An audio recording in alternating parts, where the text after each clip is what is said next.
It's time for Gadget Talk, the monthly creative cache show brought to you by the Geocache Talk Geocaching Network.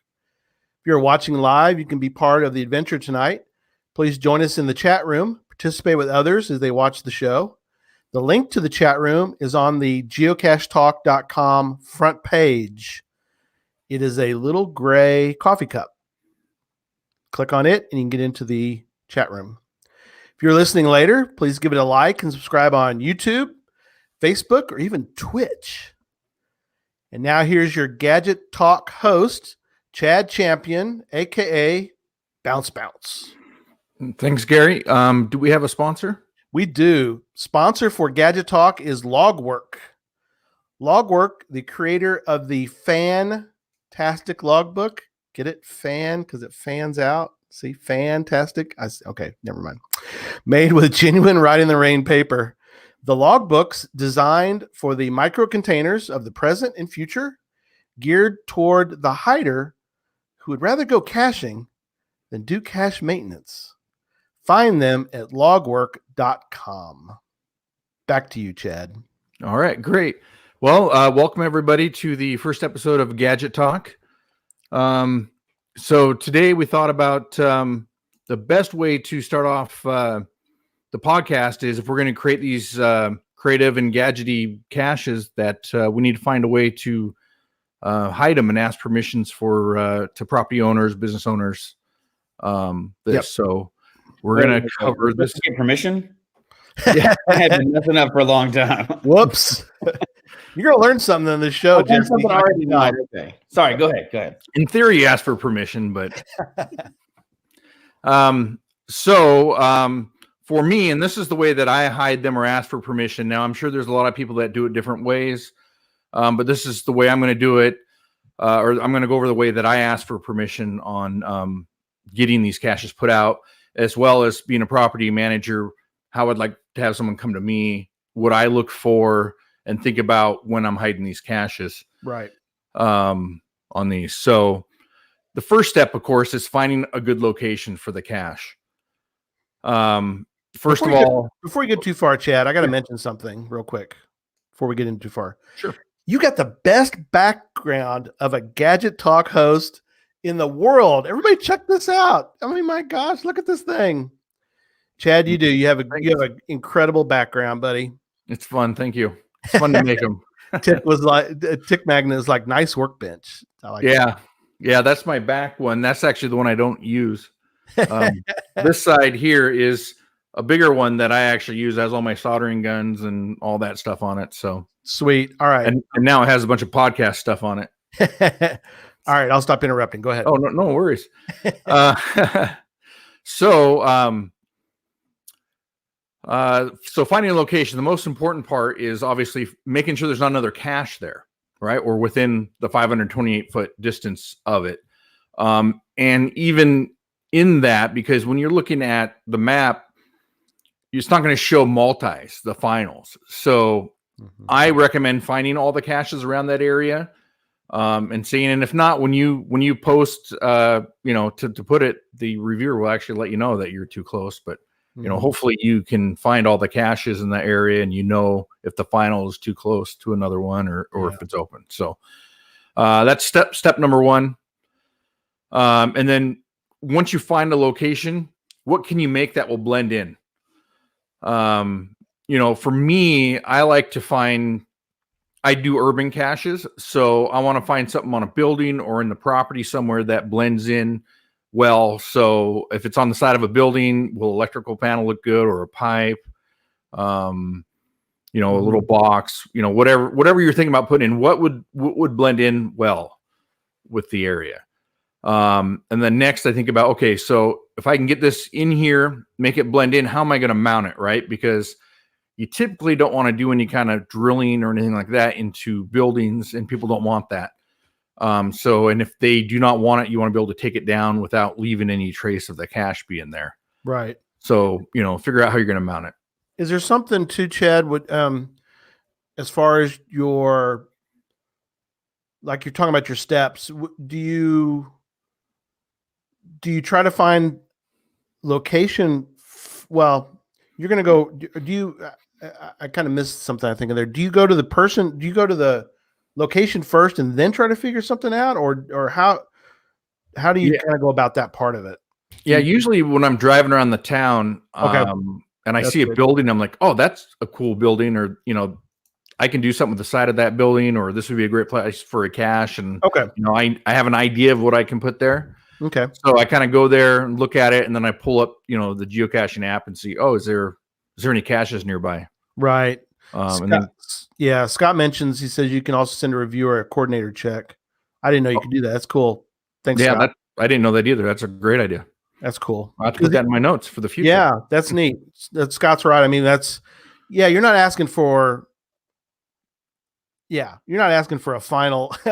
you just want to know if the coordination or if the coordinates are taken. That's good. Good. Yeah, I like that. And I have ran into several times where I've actually mounted a cache, and when I first started, I mounted a cache, did all the work for it, and there was a multi that was way too close. Right, or a puzzle or something, or a puzzle or a final for another one. Final, yeah. So it was too close, and so I had to figure it out, try and move it. Contact an owner, see if they'd be willing to move theirs a little bit, right, something like that. So sure. Finding a way to mount it without damaging anything is the next step that I do, and then once I figure that out, I look to see, is there any damage to the property or the landscaping, panels, lighting that cachers can do that we don't want done, right? Because you don't want cachers, going through bushes or taking apart electrical panels that aren't supposed to be panels, or they're not supposed to get into, stuff like that. So I always look for things like that. I always try and keep them out of gardens or away from them, make sure they're next to a walkway, right? Something like that. So, and so that's the next step. And then after that, another thing for me that I look for is their power. So power is one of those things that's up to you. That's a tough one to get past some of the property owners, right? To try and use their power. Right. So if there's power and it's possible, that's a good thing to make a note on. Mm-hmm. So, and a lot of times you don't need to use them. A lot of my caches don't have power, or I'll have a battery system there. So, right. Kind of depends on how well you know the person or the company. Right. Yeah. And how willing they are to help you. Sometimes they come to you, and so then the door's kind of wide open for you to suggest stuff to them, or ask them those questions. So right, but that's like you said, it's a good idea if you have some that need like physical power, not battery, you could kind of have an arsenal, I guess, of gadget caches. So if you ran across someone who was like, "Oh yeah, you can use our power," then you're like, aha, I got a spot for one now. Yeah. Well, if you get them excited about it, and, we can do a really great creative one here that people are going to love.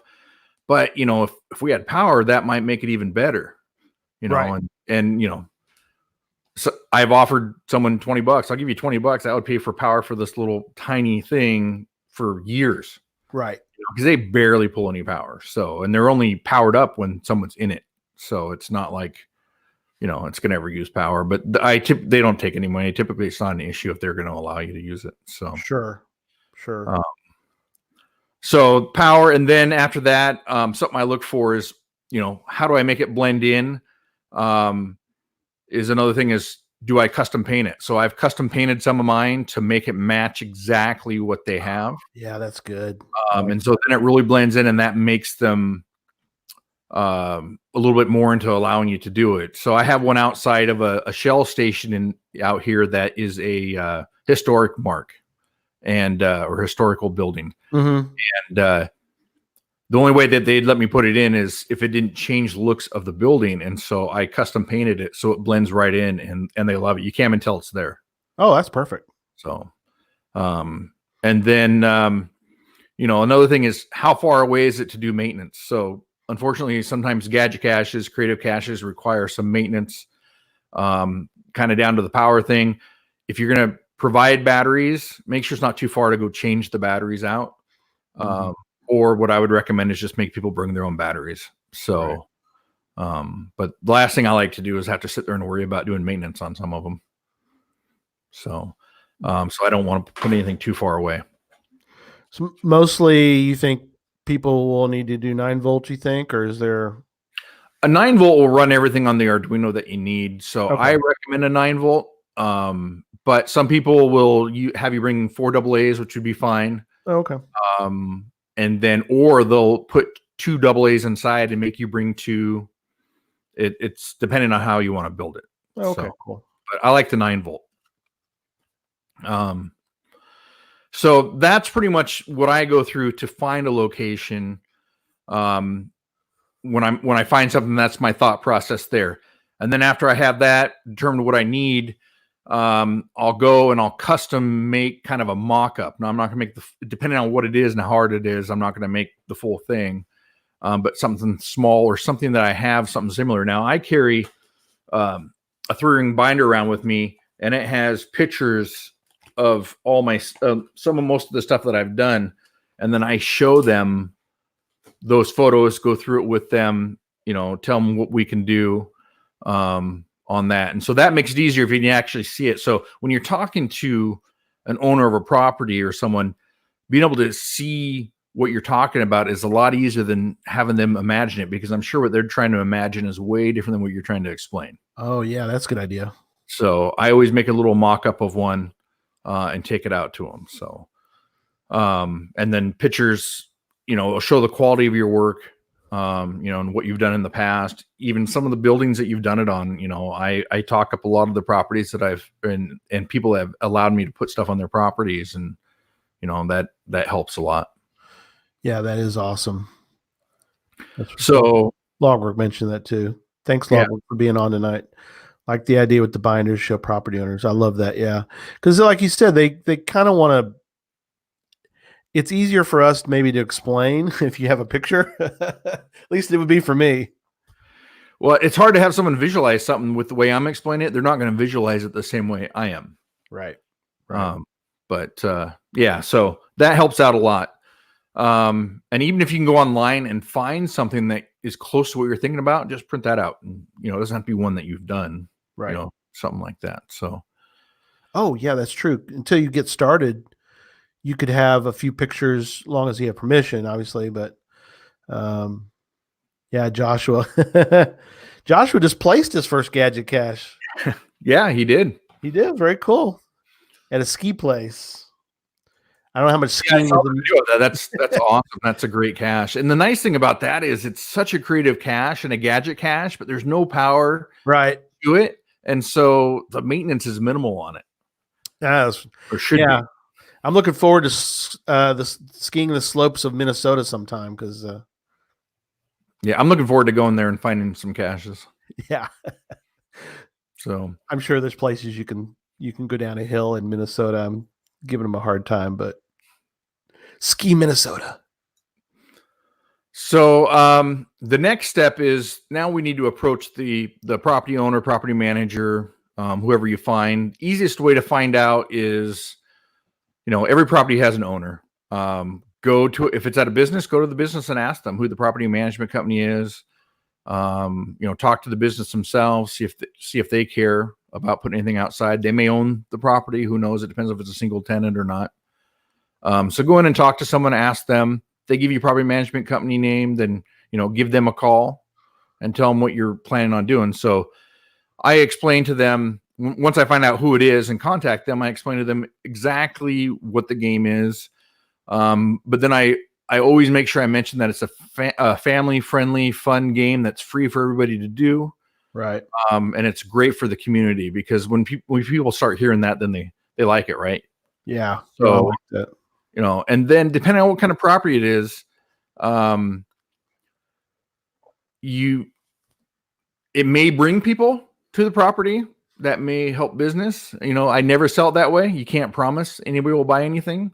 Sure. And I'm sure geocaching doesn't approve of that, right? But I'm not marketing and I'm not saying anything about that. But, property owners are, okay, what's the benefit going to be for my property? Well, if I have a property that it's a strip mall and has all kinds of shops in it, and someone's there, more than likely they're probably going to stop by and buy something.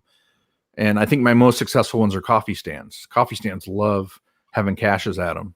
Oh, cool. So I have quite a few of them, and they all like it. So So once I find the thing, find out who owns it, then I'll make up what I'm thinking. So I'll take some pictures, and when I take the picture in here, if you can see on the screen, this is actually of a coffee stand. And I kind of drew here where the cache is going to be. There's going to be a box here on the bottom, and then up above there'll be another part to it, which on this one here is pretty simple. It's a camera up there. Okay, cool. Right. And so I print this out, take it to them. This is where I'm planning on putting it. Take the sample of what I'm thinking to them and show them exactly what I'm, wanting to do. Right. I don't have the sample of this one with me. But otherwise I'd show you, but I'll show it on the next picture. So once I show them the picture there, explain to them exactly how it's going to be done, show them what it's going to be. Then, sorry, I lost my spot. You're fine. Then once they approve it and say, yeah, go ahead, I'll make it up for them. And then I'll talk to them about mounting it. Do you care if I screw it into the building? If you want me to take down, I'll caulk it. I'll do whatever, depending on what the material is. And usually they're okay with it, just depending on what kind of siding it is. Right. If there's something for me if there's some kind of way to put a bracket on, I prefer to do that. I don't like to screw into buildings if I don't have to. Sure. But I'll do that. And then once I get all that done and the owners has approved it, right, I make the cache up, show it to them, and then I'll stick it up. And so the way that this one here ended up turning out for this is in this picture here. So here's the box and here's the camera. And unfortunately, I didn't get a picture of the whole thing. And then this part here is the bottom gray box. There is actually the cache. Oh, okay. Gotcha. So I like it. This is all part of a puzzle here. Yeah. On there. So I'm sure a lot of people has seen this one, but Scott had a good point, Chad. He says that good that there's a padlock on the electrical box, keep geocachers out of it. That may be something also you think maybe if there isn't one, you might be able to suggest to the owner, say, hey, people are going to come over here doing the geocache and they may like start fiddling with stuff. And maybe if they're okay with it, maybe if we can put a padlock on it, just so geocachers don't get confused and try to open it up kind of thing. You can, depending on what city, and some cities don't, for code reasons, they don't like to have padlocks on them, right? Because you're supposed to be able to get to them to shut stuff down. Oh, that's true. Yeah. But anybody that needs to shut it down, fire department, anybody like that, I guess they can get through it. Yeah. Right? So all my properties that I have padlocks on them because we have such a homeless issue. Okay. And they're always breaking in to charge their cell phones and stuff. So, gotcha. Okay. But one thing I didn't put in there is, one thing to ask the owner when you're talking to them, especially if they approach you, is how long do you want the cachers on site? Right. Because that will determine what the experience you're going to give them is, right? If they only want them on there for a couple minutes, it's probably not going to be that hard of a gadget. Right. It's going to be pretty simple or a creative cache. But if they want, most people like to watch them find things. So, just find out for them what they think, how long they think. Now that's approximate, from my puzzle, I know approximately how long it takes me to do it and some other people, but some people may take longer, some may be really quick, but an average, just figure that out and talk to them on that. Right. And then, when you put the cache out, make sure you identify it as a cache. So all my caches, like in this photo here, has the caching logo in the middle. So that's not obvious that to anybody else it's a geocache, but to a geocacher, I'm hoping that's obvious. Now, it's amazing on how many people I get calls from that cache that say I can't find the cache. So, hey, but if you would put the picture back up again real quick, Chad, sure. If you would. Now, on those, did you make those stickers or can you buy those? Yeah, I make those. Okay, it's final. Yeah. And then I always put the geocache code on the front myself as well. Okay. So, Yeah. Gotcha. I love that though. I love that idea of instead of putting the words geocache or something, that I like that. Yeah, she'd ignore it. That's funny. Jesse, he clicked on that. And other things I do, depending on what they want and the experience you want to give them, something that's real fun too is you can do a sticker like this or a vinyl that actually does say it's a geocache, and then it says something, but this is something someone would walk by and not think anything about it. Yeah, it looks very official. Geocacher. So right. Anyway, I but love that. yeah, it's fun. Put that one back up real fast again. I'm sorry. I just want to see that. Please do not disturb. So this was part of a Geo tour last year. So very cool. On a penalty of code GC. I like your code. Your code. Yeah, that's a geocache number. That GC code is the geocache number. Only authorized personnel. That's true. Only authorized personnel. Yeah.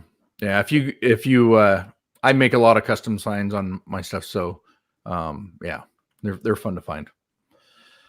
And just adds another experience, to the cache. So to you finding it. Yeah. There was a question real quick, if we would, from Roomba Cats. Do you provide references for other people who accepted a gadget cache as a selling approach for a new location? Is that effective?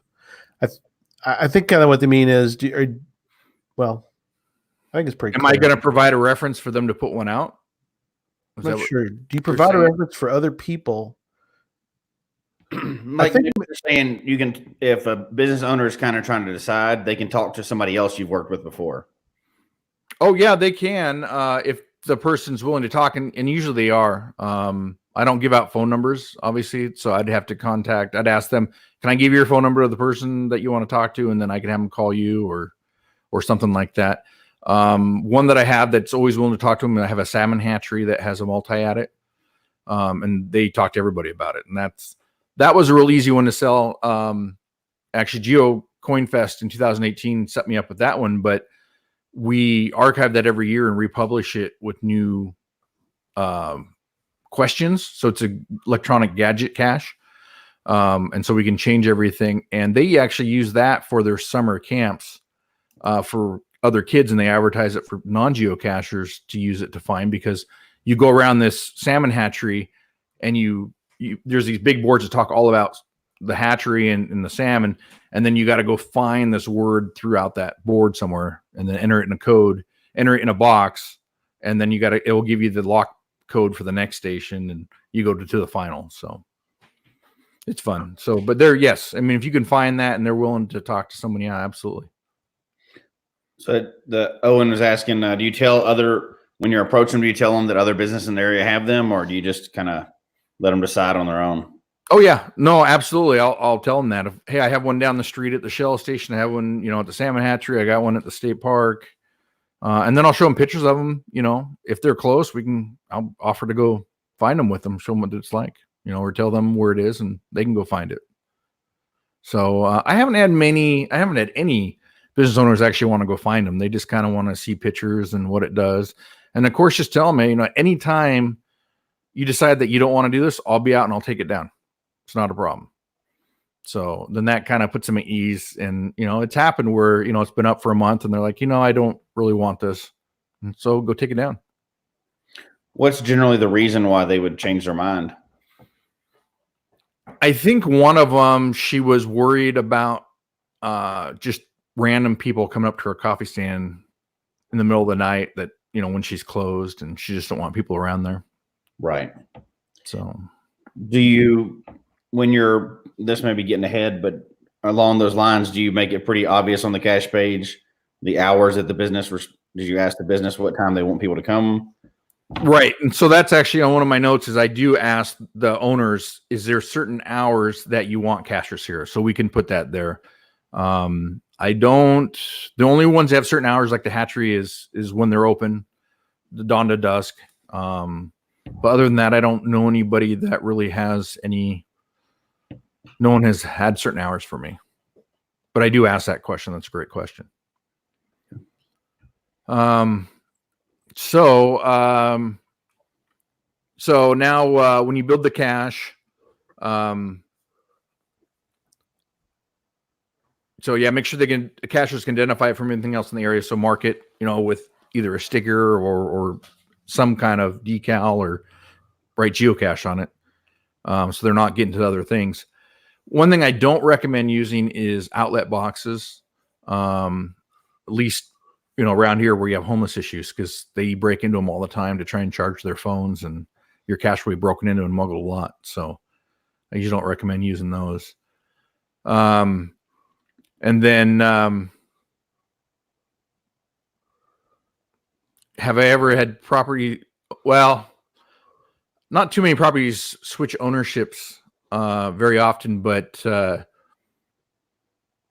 would never tell me. So if I got a call from someone about it, then I would take it down or ask them about it, about putting it up there. But yeah, I've never had an issue with that. Do you frequently or occasionally check in with the property owner just to see how it's going? See if they're still happy? I do. I stop by a lot of them and ask them how things are going, if everything's going fine, if they have any questions, the coffee stand, stuff like that. They see me. I do maintenance on them quite a bit, or at least check on them quite a bit. So yeah, I talk to them, and everybody's happy with them. Some of them probably enjoy them too much. We have one at a Commerce. The one at the historic Shell station is the city Commerce, and so they actually go out every time they see cachers there and start talking to them, and they'll hand them coupons for stores around there to go buy food or whatever. That's okay. Yeah. So, but I've had cachers put in their logs that the lady wouldn't quit talking to them. That's funny. Yeah. And then, make sure whatever you make isn't going to be destroyed by a muggle. So, you'll know your area better than me or anybody else, if you have issues with anything, so just kind of think about that, and what you want to do there. And then, after that, you're pretty much good to go. Once it's up and going, check in with them, make sure everything looks good. They don't have any questions. If they want anything changed, I'm always checking with them. And then myself, I get tired of the caches I have out there, so I like to change them quite a bit without archiving them. So a lot of my caches that people found years ago, it's completely different now, but probably need to learn how to archive them and republish them.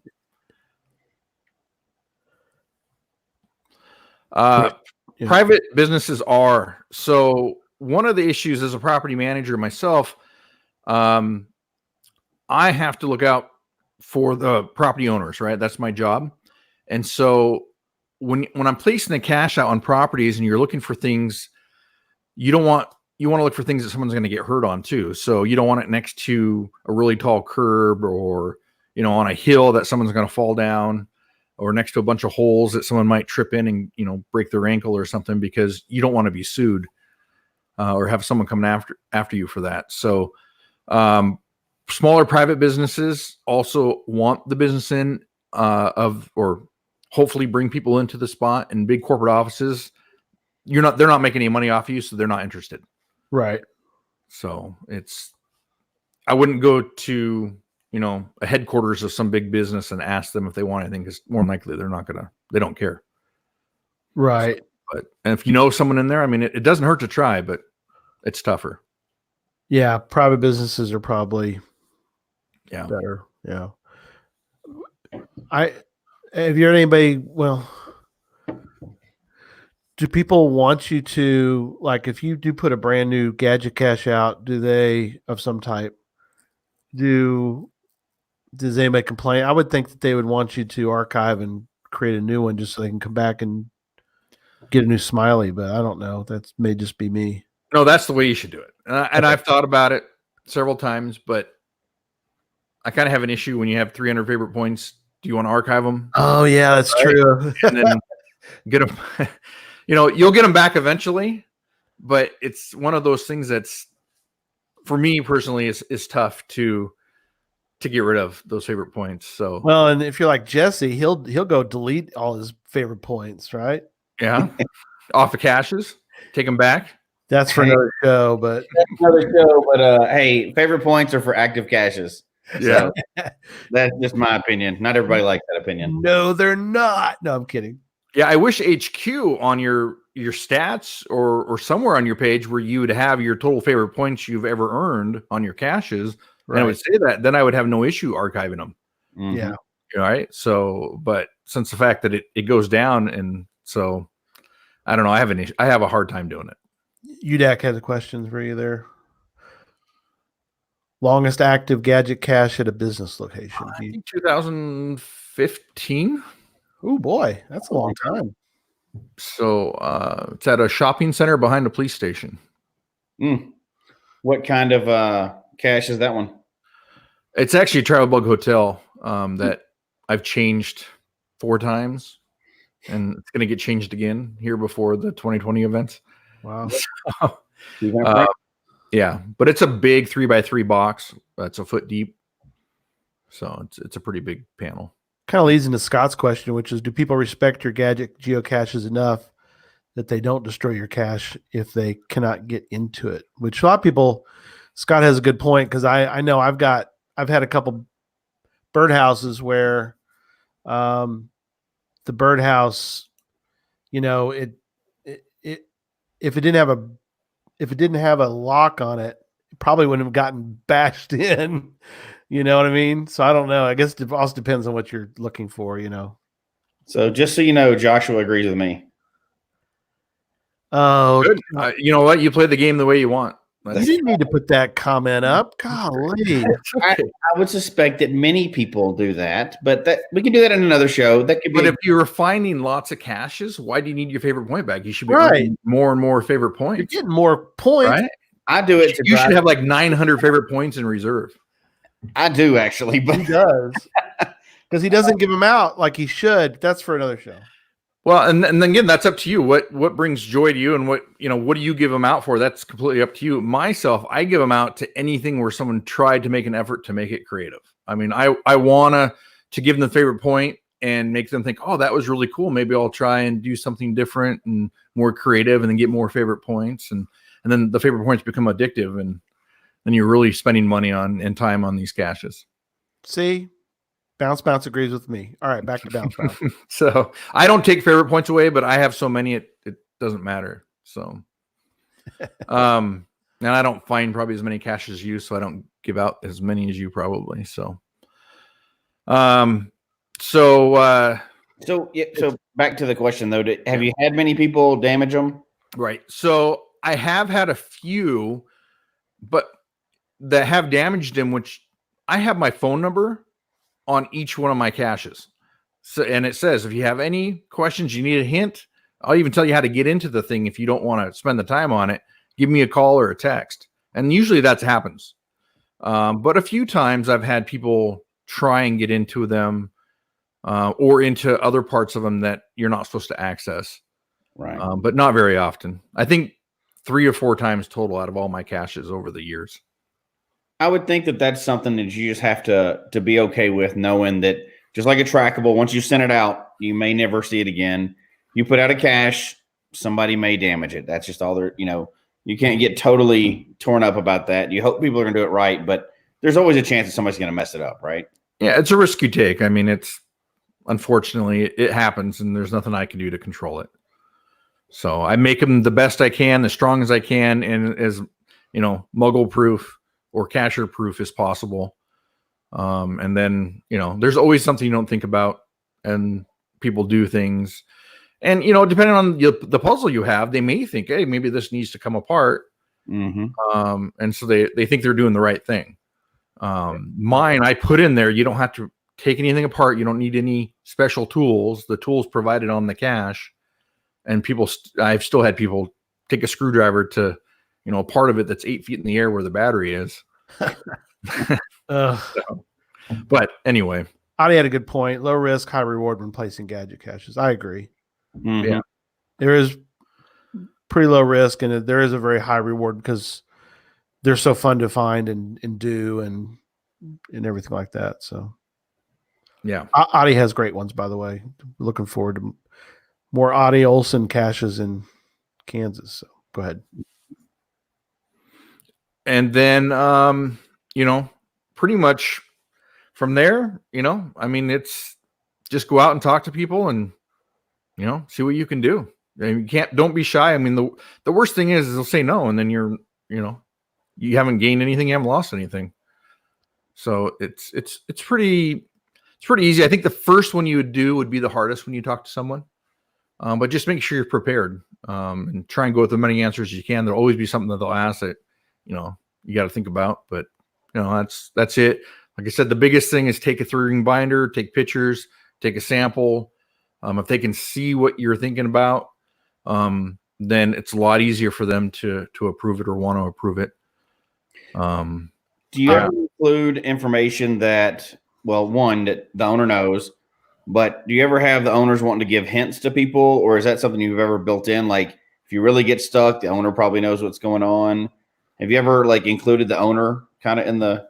Only at the coffee stands, and the girls will typically sit there and watch them. And then if they're totally lost, they'll tell them how to do it. But other than that, I don't think I haven't given any owners any hints or anything. I thought about giving a tool to one of them and only having it found during certain hours, but I also don't want to bother them. Sometimes these espresso stands get busy, and so I don't want to bother them or have cashers bother them or become a bothersome when they're busy, and then they'll not want it there. So I can always figure out a way to make a tool fit in. Here's a good one. Roomba cats. Talking about how do you make sure there's minimal downtime?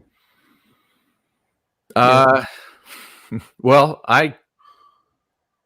for work, since I'm an engineer, I have a work car full of tools and parts. So for me, I just show up and I can pretty much fix anything. But yeah, I mean, I like his comment there where I think he said he had duplicates, so he can change them out. That's a great idea. I mean, if you can make them and do that, I think that's perfect. There's going to be so many different ways that people do this. This just happens to be the way I do it. Right. And the biggest thing is the property owners don't want to be sued, and they want to be careful of what people are touching and doing and hanging out. That's the important stuff. Make them feel at ease, and then push that it's family friendly community treasure hunting game. Right. And usually they jump right in on it, right? And then let them know it. Anytime you don't want it, just call me and I'll have it taken down. Yeah, I was thinking about the fact that you can sort of build on your first one. So once you can get the first one put out, we had one where we had a vet that we knew, and we were able to put out a little fire hydrant. It was a what we call it was not a gadget, it was creative cache.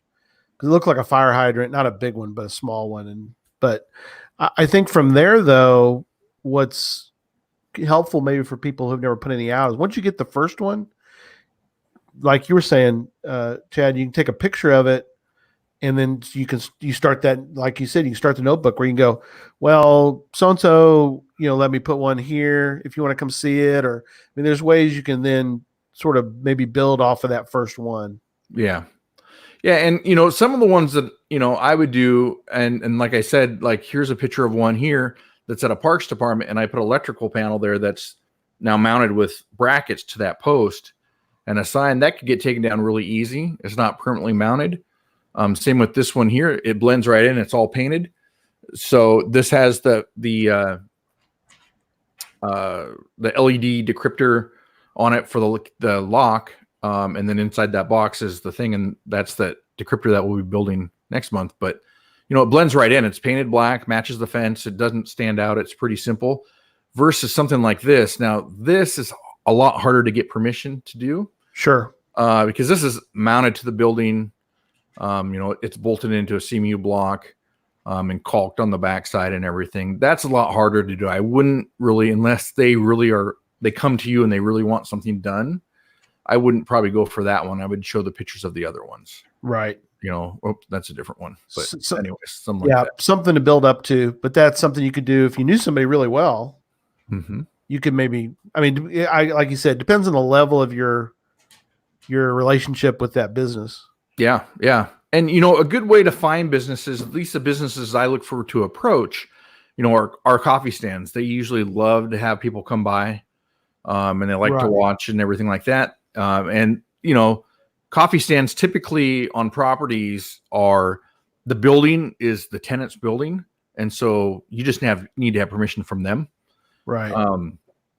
Well, like you said, like Joshua, that's a business where they want people coming to the business. It's not like, it's not like the somewhere where that doesn't necessarily have a lot of traffic. Right. Yeah. And he knew the owner of the business.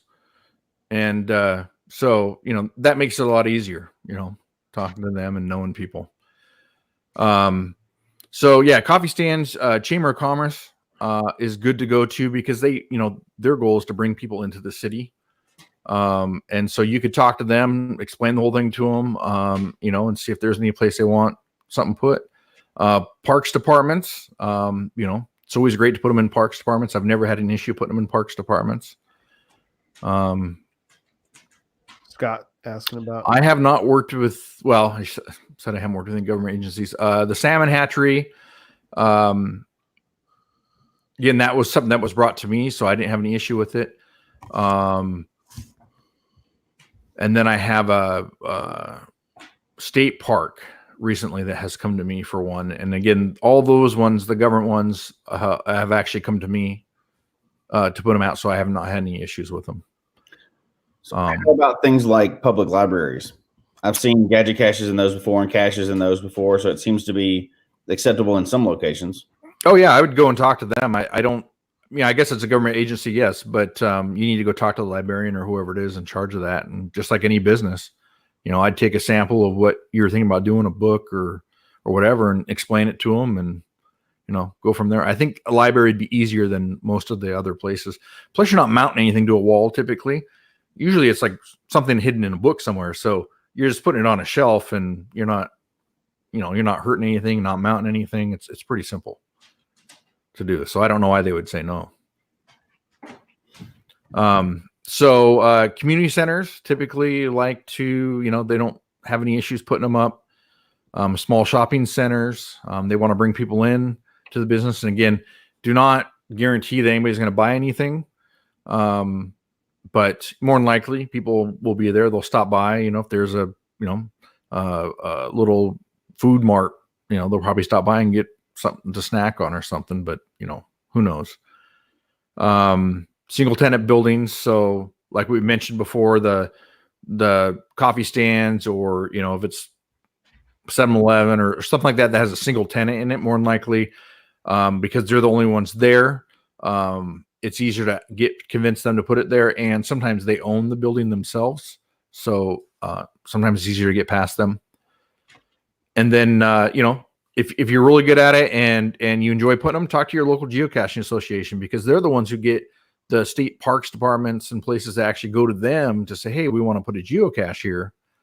And, then they can refer you to talk to them or get you guys talking on stuff. So, and they have a lot of different things that they do, that events that may be coming up that they've been talking to people with. So, I get a lot of calls from people that the local geocaching association has referred me to businesses or government agencies.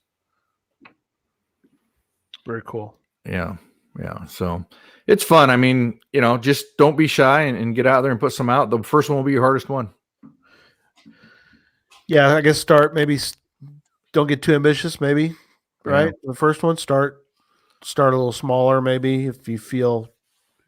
I guess the biggest thing you would probably say is just start. Yeah. And don't make it too complicated. I mean, the more complicated, the more maintenance you have to do, and people get frustrated or might wreck something. I'd start out slow on something really easy, really basic. And, like I've said in the past, that my more basic creative caches get more favorite points than my Arduino caches. Wow. So, it doesn't matter what it is. Just a simple creative one is just as good as a, high-tech Arduino one. Sure. Here's a big question here. This kind of spurs from some of the previous shows on that we've gone over. But if you were to create a trending desire for business owners to ask for gadget caches like in Hanover, what kind of strategy would you use? That's a big tough one. That's like a case scenario, isn't it? Yeah. Well, that Yeah. place is crazy with gadget caches. I don't even know how. I mean, pretty much just got to get out and talk to people. And once people start getting on board, and you got this place that has one and this place that has one, you could use that as examples and get people, excited. Germany is just crazy with gadget caches anyway. So I would just say, yeah, I'd start putting them out and getting owners that like them, and start using them as a referral. Well, I hope I'm answering that right. Yeah, I think it does, and I think that works out perfectly for kind of segueing into what your plan is for the future of this podcast, and like you've talked about, you're giving them one to start with. You've mentioned what you're going to do next month. I don't know if you'll get into that in a little bit, but Yep. And start building your portfolio, start talking to owners. I mean, there's they could follow along this and really build this step by step in their own community, right? Is that kind of your plan to give people practical guides to how to do this? Yeah. So the point of the podcast is just to kind of give people guides, and then everybody's going to do their own thing, right? To do it. And this just the way I'm doing them is the way I do it. The thing we'll build next month. The nice thing about that is you can do it any way you want. There's all kinds of ways to make it. And then the reason why I kind of want to start with that is that's a basic creative cache, gadget cache kind of. I think it's more creative, but it's so simple to actually add an Arduino to that, and then really make it creative, right? It's a really simple thing, and then from there you can add an RFID card reader and stuff. But the point of this is just to get people excited and motivated to get out and try some creative caches, to get more quality caches out there for everybody to try. And if someone hopefully has a question about making one, they don't know where to start, bring it up. Maybe if it's something that we're interested in doing or something that intrigues me, maybe we'll make it on the show, and then you'll know how we did it, or I did it. Sort of to wrap up your thing about referrals, Joshua mentioned is Daniel has shown my videos to business owners of the types of ideas that have been used before. And, that's another thing you can use. If you want, you could always use a video. I mean, I'm sure, that's a great idea. I don't think there'd be any problem with using some of those, some of Joshua's videos as an example and show people, say, here's an example of, I think that's great. And with Joshua and with all the energy he has, I mean, I think that makes that makes it easier for owners to buy off on it. So from that, we need to have Joshua come out here to Seattle to find my caches so I can use his videos. So but be out there this year, I'm sure. Yeah. But yeah, I mean, anything you can do to show owners. I mean, again, it's so hard to try and just explain something to them and have them imagine it. I mean, that's why I build the mock-ups, and I rarely have ever had anybody say no. Right. So it makes a big difference in the way that I'm doing it. But again, everybody's gonna have their own way, and if someone has a different way that they do it or want to add to it, I'd love to hear about it. Or mention it, and I'd love to add it to the way I do it. So this list I could actually publish, or we can put out on the thing, so they can actually go through this, and they'll have all these things to think about, right? And then if they want to add to it, then great. I'd love to see what other people are doing. If it works for them, then probably work for me. So Lori's got a question. What is an Arduino? So Arduino is a microprocessor. Mm-hmm. Or a microcontroller that will control different things, LEDs, RFID cards, different modules you do. It's just a little control board that you have to program, right, in C++. You have to write the code for it to work. And it's all shared stuff. So you can actually go online to GitHub and there's all kinds of places that will actually share the code. I've shared some of my codes with people as well. So it's just a little microcontroller. And we'll eventually, we're not going to start with that, but as the months go on, we'll probably get into some Arduino later on. Yeah. We want to start off slow. We want to do something that most people will do, as well as I do want to get them interested in the Arduino and the more creative things, because that's fun. But most caches, Arduinos can require a lot of maintenance on them. So I don't want to burn anybody out by having to do maintenance on their stuff all the time. I think more creative ones would be good. Yeah. To start with, and then we'll work our way up. We'll work our way. It'll help people to build their portfolio too, right? If they start with a few that they can get out there immediately, then that's and build their portfolio.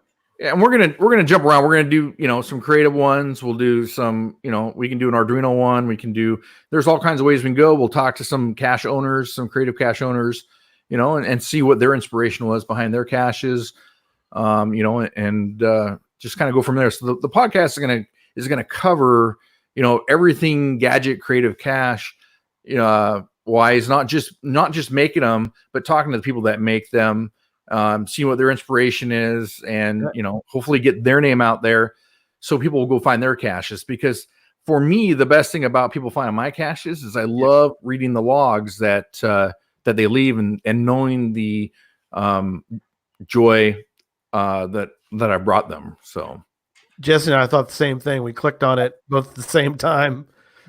So Chick Magnet asked, will you be recognizing Gadget Cache builders from around the country? And that's an interesting opportunity. Yeah, I mean, I really would love to have lots of different Gadget Cache creators, creative cache creators on, and actually talk to them. I think that's, to me, I love, my favorite thing meeting other creative cache is talking creative caches and talking about what they've done, what I've done, and stuff. And I think that would be just an amazing thing on a podcast, just to sit there and talk to people and see, their thought process and what they've done, and everything like that. And then hopefully it'll motivate other people to want to do it. So outside of cache creators, how would you like to get ideas about future shows? So if people have something that they want to know about, talk about, have a subject or a question on, send me an email at gadgettalkpodcast@gmail.com or gadgettalkpodcast@gmail.com. Yep, they're on the screen.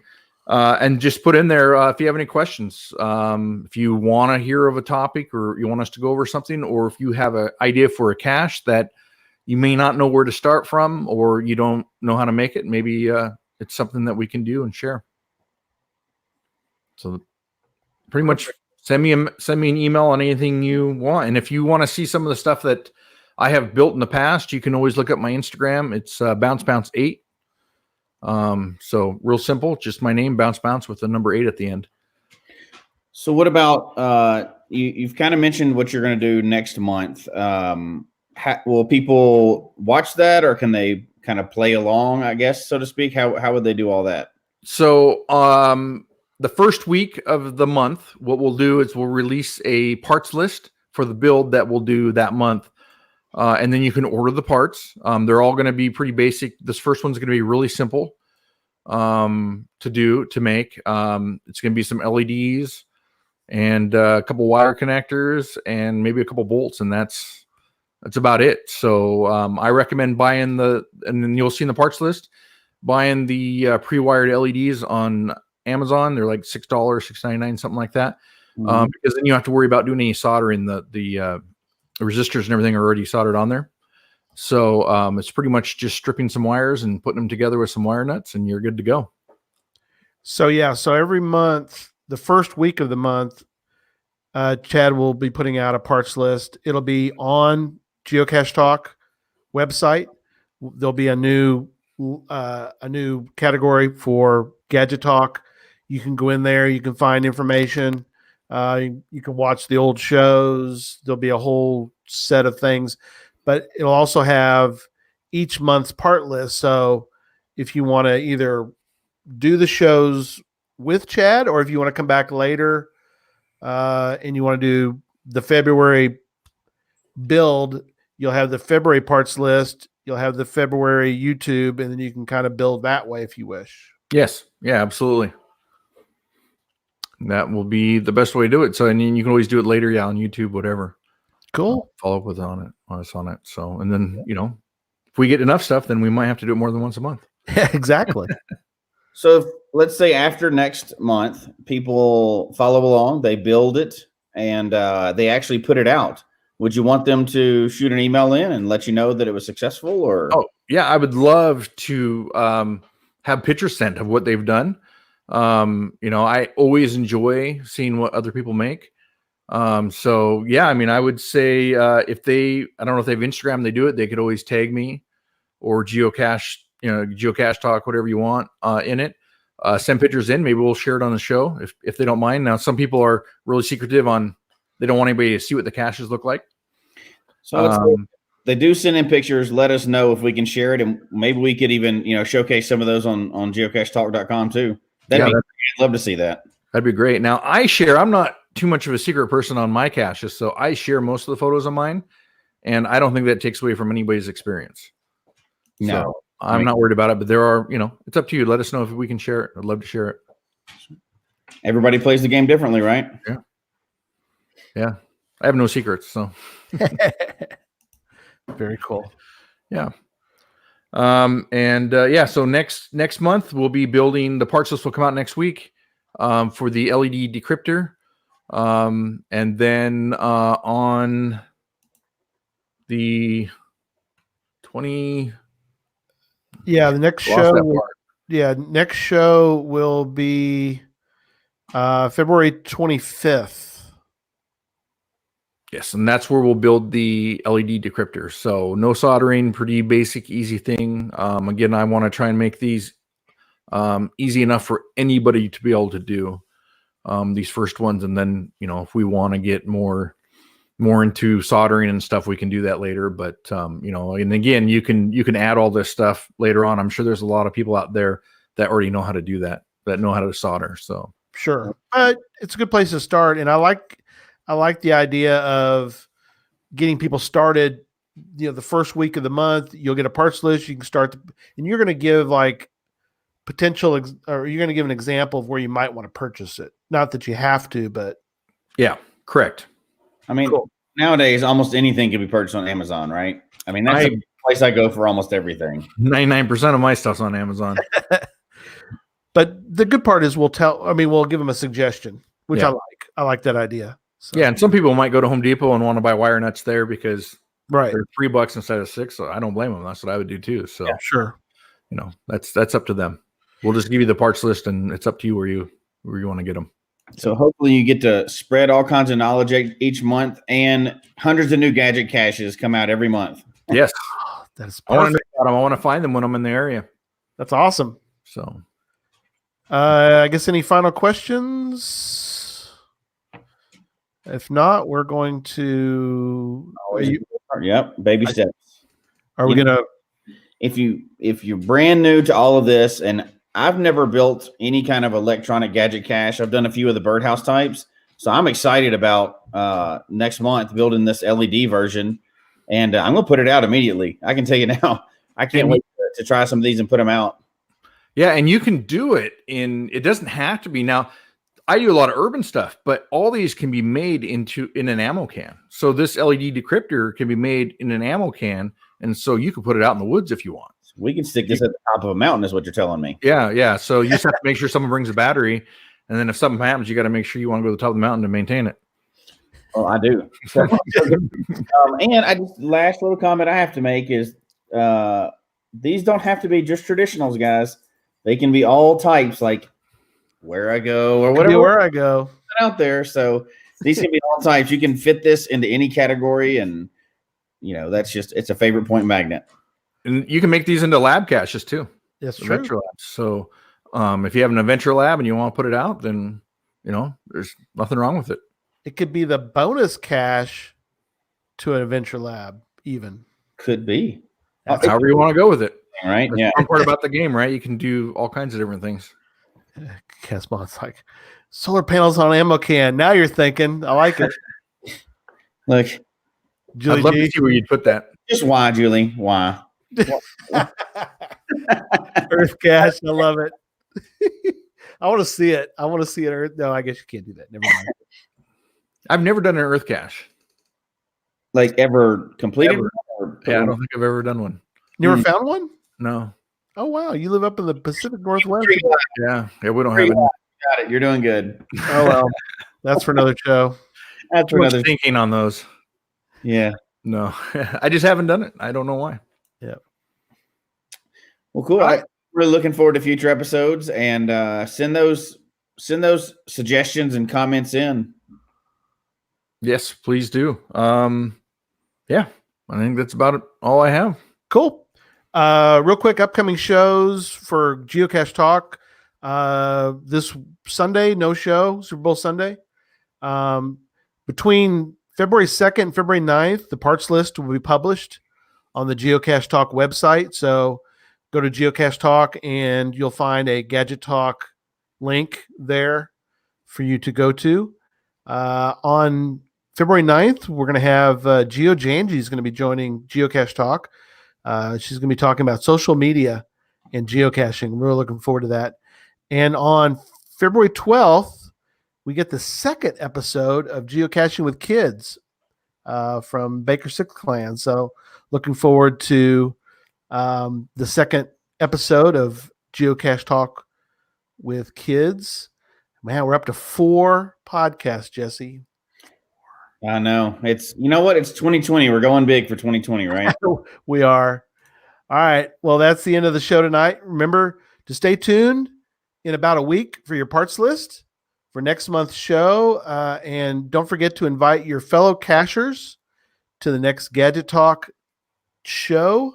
Get them into the chat room as well. Have them ask their questions. And we will see you next time. So good night, everybody. All right. Good night.